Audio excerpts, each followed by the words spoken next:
IT minister KTR బాగా పనిచేస్తున్నాడు అనిపిస్తుందా? శ్రీధర్ బాబు బాగా పనిచేస్తున్నాడు అనిపిస్తుంది? అంటే శ్రీధర్ బాబు గారు ఇంకా వచ్చి 1 మంత్ అయింది కదా, ఆయనకి ఎక్కడెక్కడ ఏమున్నాయని అది చూసుకోవడానికే టైం పడుతుంది.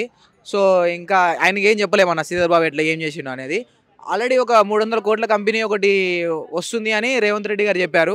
సో వచ్చిన 1 మంత్లోనే అది ఒకవేళ సక్సెస్ అయ్యేది తెస్తే గ్రేట్ అన్న. ఎందుకంటే వచ్చిన 1 మంత్లోనే 300 కోట్ల కంపెనీది అది తేయడం మంచిది. కానీ కేటీఆర్ గారు అంటే నెంబర్ 1, ఆయన తీసేయలేం. ఆయలాంటి పర్సన్ ఐటీ మినిస్టర్ మళ్ళీ దొరకడు. చాలా మంది ఐటీ మినిస్టర్ అంటే కేటీఆర్, కేటీఆర్ అంటే ఐటీ మినిస్టర్ అంటారు. ఆయన ఆయనకంటే ముందు ఐటీ డెవలప్ కాలేదంటారా హైదరాబాద్ లో?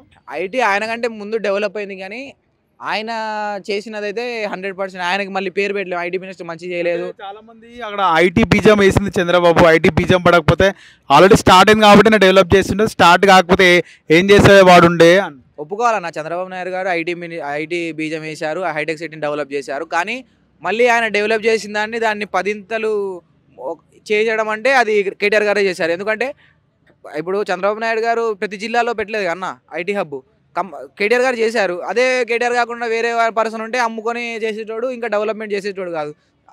చంద్రబాబు నాయుడు గారు చేసిన తర్వాత చాలా ఆయన కంటే 10 రెట్లు చేసిన పర్సన్ కేటీఆర్ గారు. మన ఫ్లైఓవర్లు చూడండి, అసలు హైదరాబాద్ ట్రాఫిక్ని ఫ్లైఓవర్లు వేసి లేపిందే కేటీఆర్ గారు. ఇప్పుడు కాంగ్రెస్ వాళ్ళు కూడా వచ్చిన తర్వాత ఇంకా ఫ్లైఓవర్లు ఇంకా ట్రాఫిక్ని తగ్గించే ప్రయత్నాలు చేస్తే వాళ్ళకు ఓట్లు పడతాయి. లేదంటే కేటీఆర్ గారి తోపని చెప్పుకోవాలి.